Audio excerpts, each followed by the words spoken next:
Good morning. As you can see here at DFP Studios, we're still in the midst of remodeling, i.e., actually just cleaning the damn place up.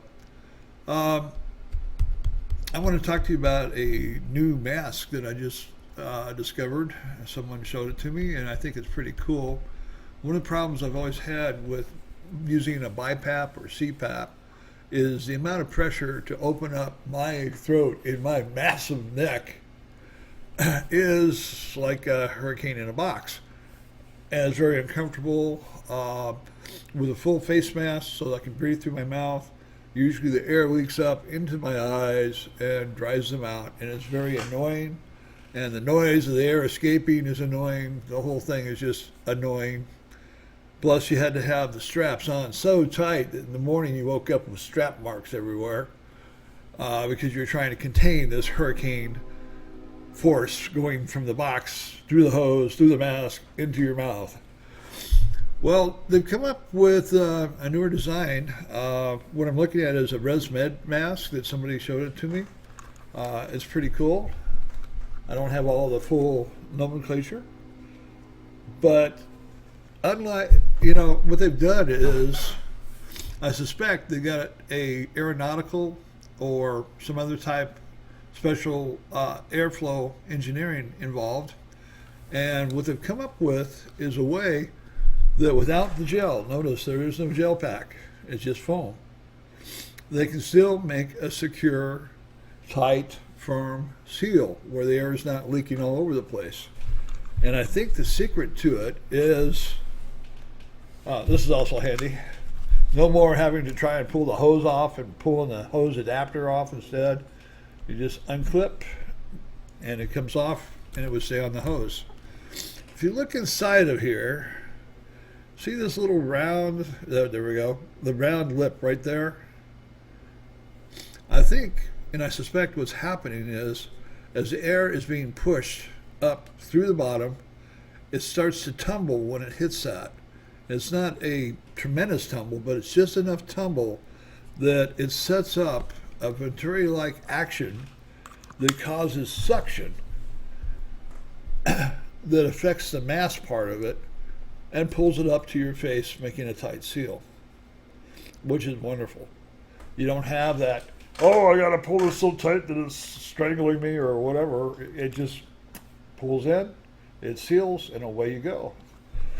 Now, I still have problems with my sinuses whenever I blow gale force winds through. I've had surgery. They've taken out part of my nostril passages. They tried to fix my deviated septum. They cut out everything in the back of my throat, which actually I wish they hadn't, because now every time I get a nasal drip, it goes right down to my cough reflex and I sound like I'm dying. In fact, I've actually been sent to the emergency room because somebody thought I was in cardiac arrest when it was just they cut too many things and phew, everything was just going down my throat. So I'm going to try it out. My machine's acting up right now, so I'm going to probably have to wait till I get a new machine. My humidifier is kicking in and out, which I suspect there's a bad filament in the heating element, and that sometimes it works, sometimes it doesn't. Without the humidifier, with hurricane blast winds, it dries you out real quick. And unfortunately, I'm already having trouble from medications, where I have a new term which I call Sahara desert mouth, where a sip of water doesn't phase it.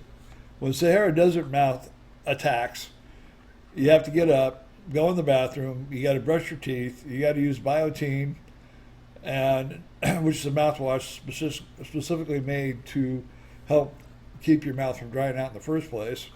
And I do use it a couple times a day, but it still doesn't prevent the Sahara desert mouth when it strikes. So I got to wait until I get a new machine to actually really test it out. I'm thinking if I have problem with the nose, this is actually a kind of a nasal cup, and instead of being intrusive where it pushes up into the nose like half of the nasal pillows do, it just seals up to the nose. Now, if I still have problems with it, they do have nowadays in many places a mouth-only mask, but it's kind of like a ball gag. You know, it just goes in your mouth and around the back of your head. It doesn't have the over the top, and it's not as securely placed. And I do move around a lot in my sleep. So what I'm thinking of is I'm going to try it out. If I get any problem with my sinuses, I'm going to go ahead and take my boomerang, which is a little piece of silicone that was used on my old mask. You put it on your face, over your nose, or over the bridge of your nose, blah. And what it does is help the mask seal a little bit. Well, I'll take that same boomerang and I'll put it over the holes here, and I'll see what happens with the boomerang in there. Hopefully it won't be a problem where I will need that. But I still have sensitive sinuses. It comes from the family. As my grandmother was told when she was in her late 80s, early 90s, "You're too old to have allergies." Well, she did. I do. The whole family does. And even though the air is filtered, even though the air is humidified, just the friction of the air, just the contaminants that get past the filters are enough to inflame my sinuses. And it's not much fun. That's why originally I couldn't tolerate a CPAP. I had the surgery, I could tolerate it a little more. But I still had problems where I couldn't use the CPAP every day because my sinuses would just go kaflooey. Even after the original tech that I talked to when I got my first machine said, "Oh, you don't want a humidifier. A humidifier will just get in your way. And, you know, you'll have moist, warm heat to the middle of the summer, etc., etc." And all this other bull crap because he didn't want to give me a humidifier. Well, do not get a BiPAP or a CPAP without a humidifier. You will regret it if you do. The problem with that first humidifier was it was just a big box, and it had pathways through it like a puzzle that you do in the restaurants. And the water just laid in there, and as the air blew past it all, it picked up a little bit of moisture and transfer that to you. But it wasn't very effective. It took a lot of water. It was easy to spill, etc., etc., etc. So the new, more modern ones all come with built-in humidifier modules that you just slide in. The one I have now is a Philips model BiPAP, and the module slides in from the front and has a door that lashes down. The newer ones, it slides in from the side. And the humidifier is absolutely necessary if you have any problems with your sinuses. Because you got to remember, this is not regular force air. This is hurricane force air that's trying to keep your oral cavities open so that you can continue to breathe all night long instead of doing what I do, which is stop breathing and then start breathing with a loud snore and then stop breathing and then on and on and on all night, which, you know, if you can imagine, it's not a very restful night. So I'm really excited about this new mask. Unfortunately, there's a slight disconnect of understanding, even though I was diagnosed over 30 years ago that I needed CPAP or BiPAP because I definitely have sleep apnea. I don't know if you noticed, but this is a damn big neck, and it's not fat, it's a damn big neck. And because of that, I will always have sleep apnea. Even when I get rid of, pardon me, get rid of all my excess weight, just because of the size of my massive body and the way that my oral cavities are made, this, that, and the other deal. So it's going to be a lifelong issue. If I get down to ideal weight, then there are new surgical implants and things like that. But for people that are morbidly overweight, my little bit of insulation here, it's not available. So for now, the CPAP and the BiPAP are the best options that I am aware of. Because mine is set so high, I work best with a BiPAP.